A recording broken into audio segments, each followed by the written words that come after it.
Welcome to the Colors Delight for Life. It's about life, where we share our experience, strength, and hope to help others so they have a better understanding. Thank you.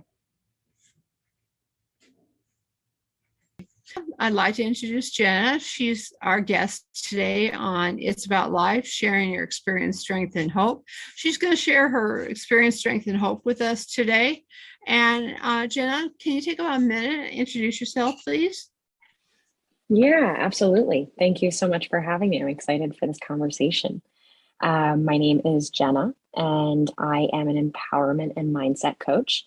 I started in the mental health field. I have my master's in counseling and worked for over 10 years in the corporate arena. So for a public company.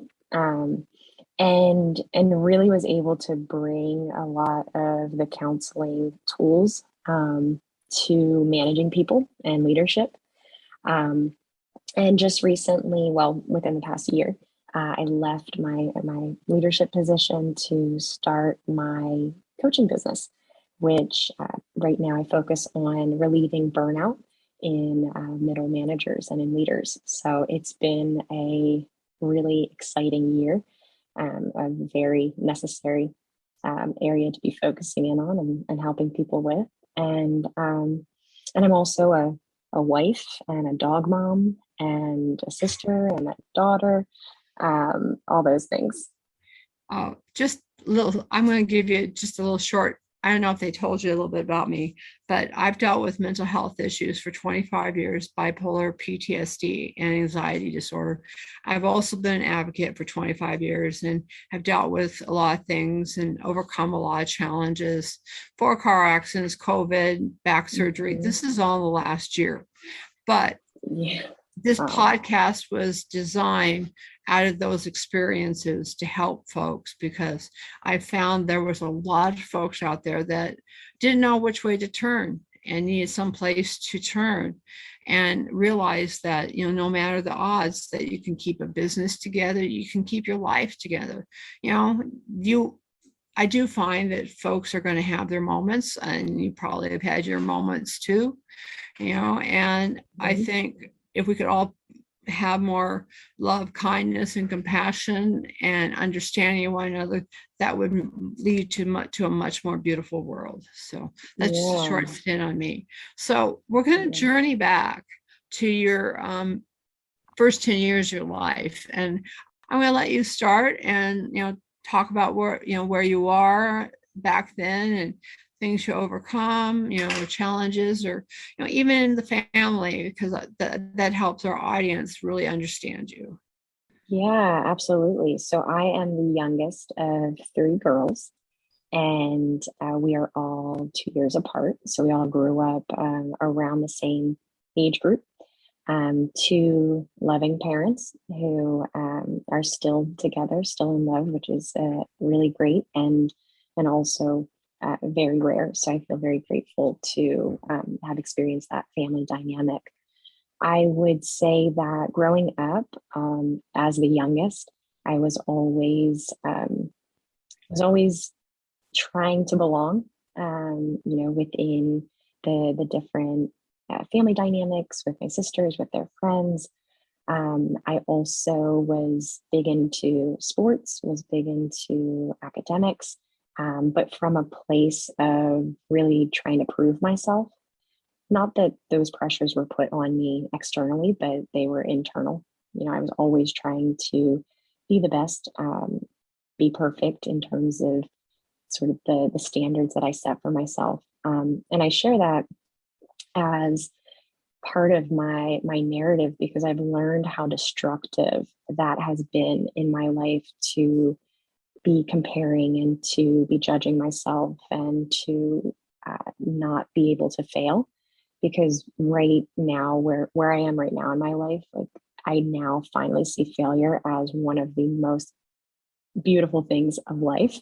And I'm sure you can agree with that there's Definitely. Just so much growth and power that comes in falling and getting up. And I think that growing up, I didn't have that I didn't allow myself to do that. I didn't allow myself to fail. And so I didn't challenge myself in ways that I should have from the perspective of growing and developing as a human being. I was always had my guard up. I always would not do things if I thought that failure was possible. And it was limiting. And it was really, what went on between my ears for so many years was, I wasn't a big fan of myself, and that was destructive in a lot of ways.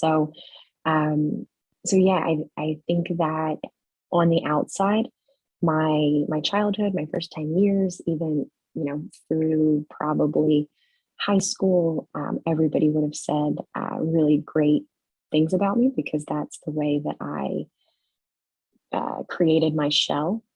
But the reality is that it wasn't all roses and butterflies on the inside. So yeah, it's a little bit about those first 10 years.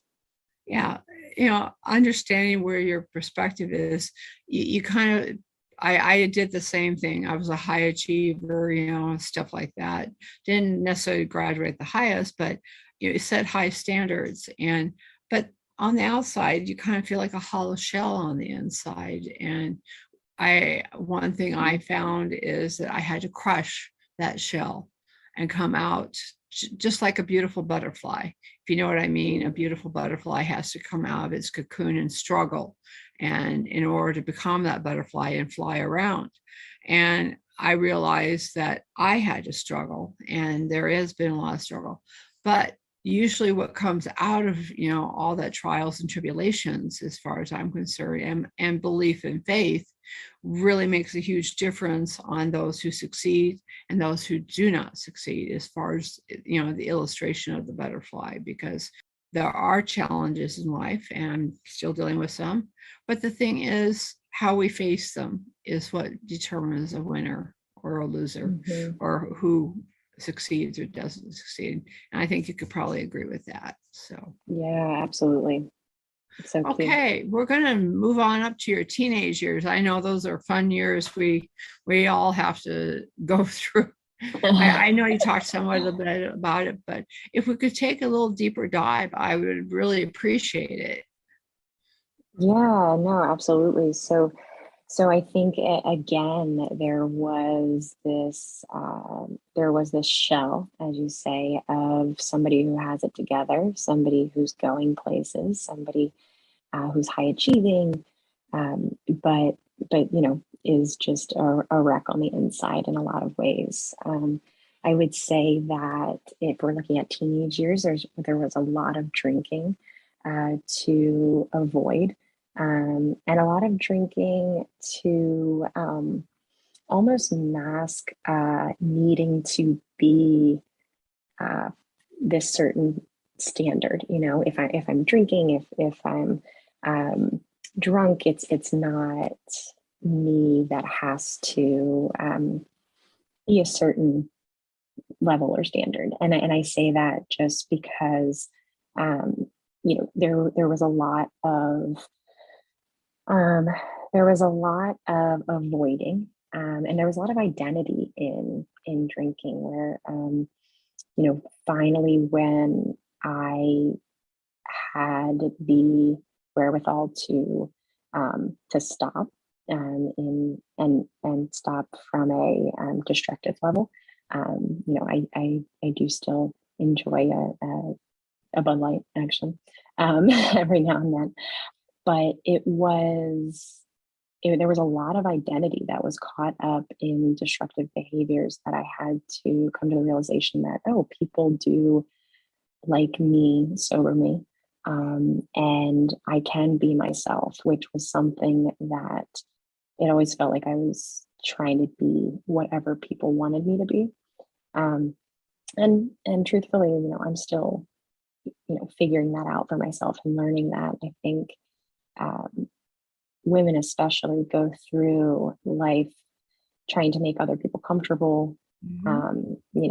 being pretty calm, accommodating, caring, and I'm still in that in a lot of ways, but there's a much more vivid awareness of it, and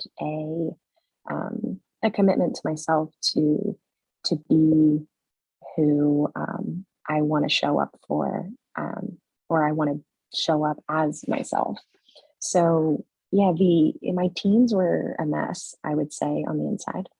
In a lot of ways, I struggled also with really at, internally a lot of highs and lows, not highs and lows that people would have seen on the outside, um, but also destructive kind of behaviors that come from struggling mental health wise. And I look back now, and it's such a motivator to work with people to on mind management tools, just to say we have everything we need, within us, and it's just changing our perspective or changing our beliefs about ourselves. And really, that's where the empowerment comes from is living a more emotionally stable life. But doing the work to do that. We're going to kind of move up into your 20s, and 20s are a lot big. We're going either, it sounds like you were going to school and doing all those things. And it's really, I don't know, I found it a time of self-discovery, or, family, or whatever society says we have to be. I firmly believe that things don't really start till you're 30 after you figure things out in your 20s. So that's just my opinion, because I think it takes time to discover who you are and what you believe in. Thinking about your 20s, what was that like? Yeah, and I couldn't agree more. I feel like it just keeps getting better with age. I'd say in terms of being in my 30s and just feeling like a weight has somewhat been lifted, and it's my own burden that I've put on myself in a lot of ways, but having the confidence to really lift it. So my 20s, I would say they were certainly self-discovery. In my 20s, got my master's in counseling. I also, got my MBA. I was still, externally validating myself by, putting letters behind my name. I also did I had quit my job at one point after my first master's, and traveled around the world for a year, which was a really powerful experience. I had never really been out of the country at all. And so it really was this, and I think that was the decision that really led me to be able to break the shell a bit and to say, okay, I'm doing this. I'm doing it for me, and it's going to stretch me. And, I have no idea what to expect. I cringe thinking about like some of the stuff that I packed and some of the thoughts that I had before going to different countries, but just, being just in a bubble my entire life. And I learned so much about myself. My now husband and I went together, and we learned a lot about each other as well. But it was not all pretty. So, but that trip really allowed me to discover so much about myself, discover my interests and hobbies, discover how difficult it is to make decisions on a daily basis about all the little minutiae in life. And then I also moved to Denver, Colorado, in my 20s, once I returned from my trip. And so there was a lot of challenging myself in different ways in my 20s that really allowed me to be where I am today, and really gave me the confidence to, like I mentioned just recently, leave my nice leadership job that I'd had for 10 years and do something risky, start my own business, but to do something that really gave me energy. I think my 20s were defined by things that sucked the energy out of me, and really having the confidence to, and the self-care and self-compassion to commit to giving that back to myself. Thinking about your 20s, what would you say it launched you into your career and, launched you into where you're at today? How would you say that is, and your challenges and things you've overcome, and, your victories with that?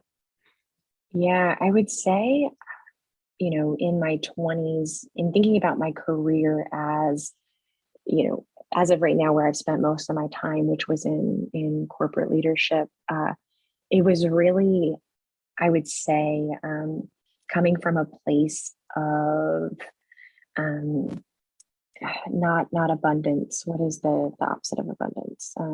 Starts with an Lack. S. Yeah, it was just the opposite of abundance. So it was always like worrying about how to pay the bills and being very reactionary. So how do I pay the bills? How do I need to have a job. I need to be able to do X, Y, and Z from this place of scarcity. Scarcity is the word that I was looking for. And then, but I think my experience in that place of scarcity and in that place of proving and in that place of um, sort of reaction and worry was where I was able to then flip a switch and decide to make my decisions and moves from a place of abundance. And so the majority of my career was spent in this place of worry, and in this place of how do I make sure I'm going to be able to pay the bills, and I need to have X amount of money in the bank, and I need to do all these things. And then there's this weight that gets lifted, and that's where I am today, which is how do I flip the switch and operate from a place of abundance and do the things that give me energy instead of taking energy away? And how do I give back and be of service in a way that aligns with my values, and trusting that, in and trusting that everything up until this point has created this unique me that I can give to the world and I can give to my clients. And so being confident in sort of that process and where my motivations come from now in the work that I do. And it's not always easy. I mean, owning a business is stressful, I'm sure you know. It falls on you, but being in control of my energy and how I spend my time has been the greatest gift that I could give myself after so many years of operating from a place of scarcity. I think that was the appropriate word you were looking for, was scarcity, a point of scarcity. I like to think about the issue of gratitude, of operating from gratitude, like, oh, I got a home, got food in the fridge, got my doggy. Well, I'm getting a new doggy on the January 15th because my other dog passed away a few months ago. But I'm getting a beagle, and his name is Andy, and I've gotten to see pictures as he's grown during that time. So it's very special to me to be able to be getting, and he's purebred beagles, so miniature. So since you were a doggy mom, I'm a doggy mom too. So yeah, that's fantastic. Yeah, my Bubba, he's 14. So he's but he's still as spry as ever. He's part beagle, so he's a border collie beagle cocker spaniel. So him and Andy had come from a long line. They share some relativity. Sounds like you're a dog lover. You're an animal lover, just like me. They give you so much comfort through some of the darkest periods, through whatever. That's one thing, I love that you shared that. That was really cool, because I love to connect with doggy people because I find they're very kind and compassionate, because, animals give unconditional love. And Yeah. I think that's one thing I found I had to discover for myself is unconditional love for myself. And when I can operate from a place like that, and it sounds like you're operating from a place like that, things are a lot easier, to deal with as far as that is concerned. So as Absolutely. we're coming to a wrap up here, go ahead and spend a couple minutes, talking about what you do. Yeah. So, like I mentioned, I'm an empowerment and mindset coach, and I work with leaders in spaces to either prevent or to mitigate burnout. So, it is coming from a place of having worked in leadership and know the demands of direct reports, but also of supervisors, and sort of the the limiting beliefs that exacerbate burnout. Thinking that it has to be perfect, or the self doubt, or um, not wanting to delegate anything because you want it to be a certain way. There's so many things that we're actually in control of, in my opinion. And after stepping away from corporate leadership, I realized that there were so many tools that if I could have taken a step back and really reflected and had time and space, a safe space to talk about, it would have been a game changer for how I showed up for my employees and for myself. There was definitely a culture of deadlines and getting things done, and the grind culture. And in the corporate world, those things are really rewarded nowadays. And it takes a lot of effort to sort of press pause and take a step back and take care of ourselves. And I think that so in the coaching and in the program that I've created for leaders, it is looking at elements of mind management tools. How do we change our beliefs about ourselves to ones that are empowering rather than ones that are destructive? It's how do we learn skills to lighten our load, whether that be delegation or prioritization, some of the not so fun skills, but things that really help. How are we utilizing our PTO? Are we just going to weddings and depleting our energy, or are we giving back energy, recharging, and really just creating healthier habits? Because when we're taking care of ourselves, we're able to then take care of our people, and we're able to change the culture of at least our teams. That's not to say that there's not still a lot of responsibility in corporate leadership and the companies to make changes. I also do consult with the leadership on themes that I see within my coaching.